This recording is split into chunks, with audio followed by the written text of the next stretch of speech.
Hey guys, wanted to share with you my new Pro Angler 14 from Hobie. It's a great kayak. Just got it here a few days ago. I've been working on it, doing some modifications, and I want to share that with you. My first modification was this 12-volt plug adapter. Put it up here towards the bow of the kayak. It's all stainless steel. Everything that I put on this kayak is stainless steel. Got a 12-volt charger here for my cell phone charger. This charger has a USB port on top, which I thought was kind of cool. So if I need a USB, I have it. But that is one of the modifications I did. Also, my VHF radio came with a 12-volt plug charger, so I can charge this if I need to when I'm out in the ocean. If you go out in the ocean, please be prepared. Got my, it's a Cobra.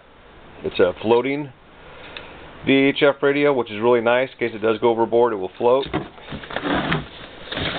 Got my pirate hat. Stoquist vest. Survival kit, in case I need it. And some dry storage bags. And a drift parachute. I live in a county with 5 rivers, a bay, and an ocean, all within 10 minutes of me. So my options are open what type of fishing I want to do. It's pretty nice. Second install I did is a bilge pump. I did research online on this kayak through YouTube and the Hobie website. Heard some cases where people were having problems with a little bit of water getting in, and especially coming in through the surf.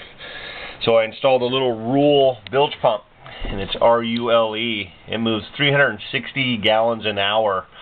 It's a great little pump. I can give you kind of a scale size. That's how big it is. Just a little tiny pump, and it works great on a 12-volt battery. And I'll show that a little bit later here to you guys, how I got everything set up. But on the bottom of my bilge pump there, I have an industrial grade Velcro, and the hose going off of it's like a red. It's an automotive red hose for your vehicles. It's flexible, and I'll explain that too, why I use that. But the industrial grade Velcro is really nice. It is strong. I turn the pump on, and that thing doesn't move off that Velcro. You really got to kind of pull hard to even get it off of there. So it was just an idea I had. I didn't really want to put marine goop on the bottom of the pump. So as you can see, the hose goes to the starboard side of the kayak, and that is where I installed the port for the bilge pump. I have a plug here. You can get these and this at any marine store. They're pretty common.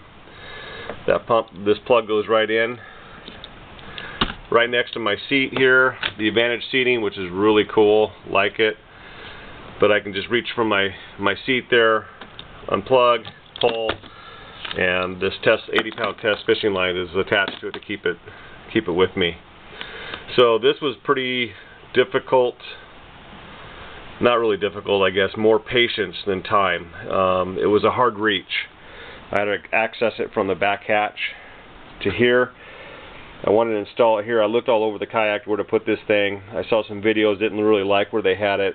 One guy had it mounted here, and it just dumped water into the back here. So I wanted to keep it off the side. So I came down about 1.5 inches from that seam line to the center here and drilled a hole. But I kept it in line with this curb that's on the back of the kayak here behind the seat. It's hollow. When you're drilling, make sure you're not going to hit the wires and stuff. There's some foam and stuff. Just move it out of the way. I'm only 1.5 inches down again from that seam. It went right over the top of that. So, and just be careful. There's some lines here for your rudder, your steering rudder. So just be careful when you're doing that. They're usually lower. They're just underneath this here. So I lined it up with this curb so that my hose could go straight onto it without kinking. I didn't want to add a 90-degree turn to this. It just slows down or puts back pressure onto the pump. I wanted a nice flow, so I lined it up, and the hose attaches to the back of it back here with a hose clamp, and then comes around and into the bilge pump as you saw earlier. So, but it's a hard reach. If you have a buddy with a long arm, have them help you do this to get the backing on this. I did put marine goop on the back side of this to seal it nicely, and it works great. I went with the Lowrance Elite 4 DSI. This is a combination fish finder GPS system. I did some research as well on this. Got good reviews. The only thing I really heard was that the bottom ST flap doesn't stay closed, and they're right. It's kind of a poor application right here. But I do construction work. These rubber bands come on the stainless steel hinges of the doors that we purchase, and they fit perfectly around the DSI unit and keeps it somewhat weatherproof and keeps that little flap closed for the SD card. The pump switch I put on the opposite side to operate the pump, the bilge pump. That's right here by my seat again. Just take my other hand. I don't know if you guys can hear that or not, but that's it. And this was a really easy install. Again, I had to access it from the back here, but a lot easier to do this one than there was the other one. The other one just takes patience and a buddy with a long arm. But this is where I got the switch.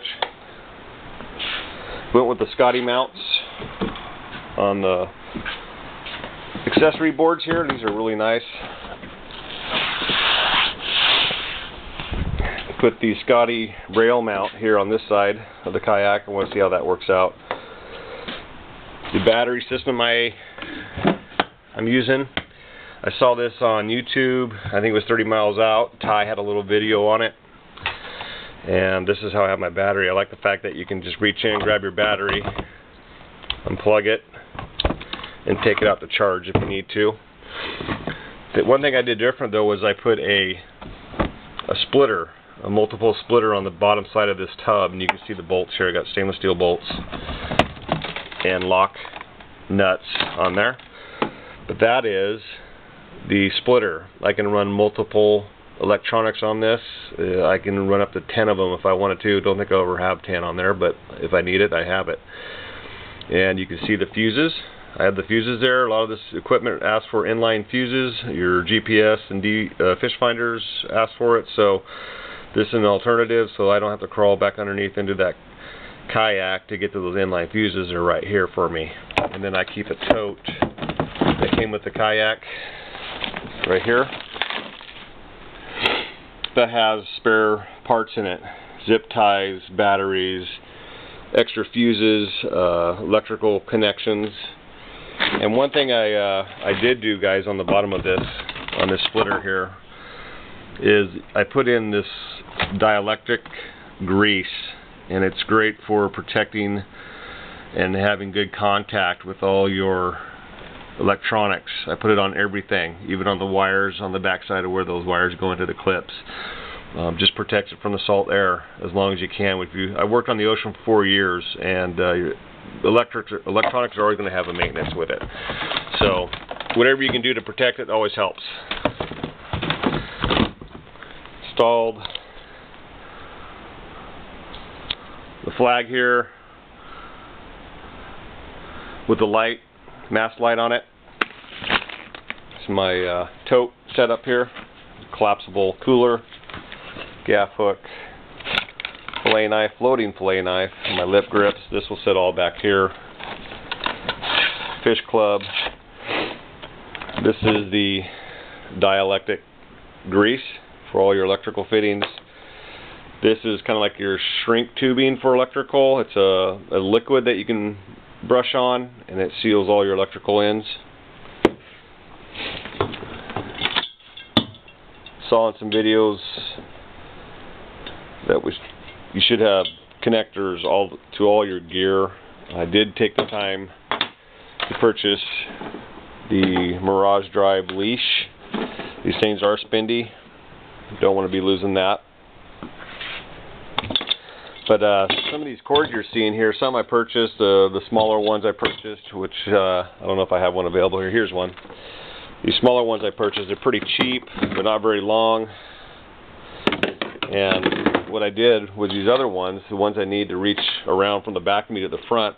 These are old cell phone charger cords. And as you can see, this is back here in the back of the kayak. I can take this all the way up to the front if I need to. So that worked out really well. I used some of the coating to just put over the ends where I cut the ends of the charger off on those, and tied it to a carabine clip. Works great. So I don't know if I missed anything, but if anybody has questions and would like to know how I did stuff, just let me know. Thanks for watching, guys.